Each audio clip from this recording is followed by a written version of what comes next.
Vandaag zullen we even met dokter Olivier Witte spreken, cardioloog bij het Curaçao Medical Center. Hij zal het even hebben over hartaandoeningen, type hartaandoeningen en wat men kan doen om dit te voorkomen.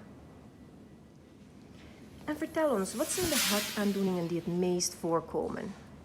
Je hebt wereldwijd met name te maken met vernauwingen van de kransslagaderen. Dat komt met name door aderverkalking met de bekende risicofactoren.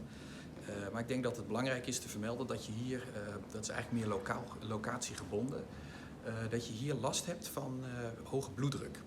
En wat je ook ziet is dat genetisch bepaald is dat in de regio hier mensen vaker wat aanleg hebben voor het krijgen van een verdikte hartspier. En wat voelt iemand bij dit soort aandoeningen? Nou, dat is bekende klachten van dolor du pecho, dus druk op de borst, beklemming met name, uitstraling naar de kaak en naar de armen.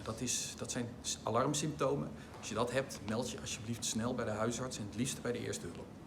En hoeveel hartpatiënten hebben we ongeveer per dag hier bij het Curaçao Medical Center? Nou, het worden er steeds meer, omdat we aan het uitbreiden zijn en de zorg wat beter wordt hier. En wat je ziet is dat we polyklinisch zien we ongeveer zo'n 60 of 30 patiënten. En klinisch zijn dat er ongeveer 40. Dus ik zeg meer dan 60, 70 per dag zien we elke dag. En wat voor behandelingen doen jullie hier bij het Curaçao Medical Center? Nou, we doen, en dat hebben jullie vast eerder ook wel gezien in de krant hier, we doen veel op de katkamer. Dus dat zijn behandelingen om kransslagaderen te openen. Maar dat is bijvoorbeeld ook behandelingen om pacemakers en ICD's te implanteren. En wat we natuurlijk ook doen zijn patiënten op de eerste hulp in de polykliniek zien. Maar dan hebben we het vaker meer over de behandeling van risicofactoren.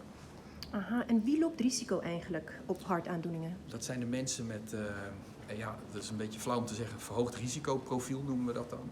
Dat zijn mensen bijvoorbeeld met suikerziekte of hoge bloeddruk of een hoog cholesterol. En natuurlijk ook hoge bloeddruk, want dat is een groot probleem hier.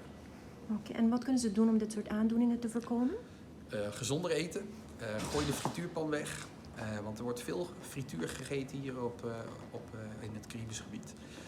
En daarmee behandel je ook overgewicht. En daarmee behandel je ook hoge bloeddruk.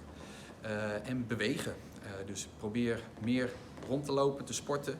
Pas op met fietsen, maar fietsen is ook een goede exercise. Dus denk daaraan.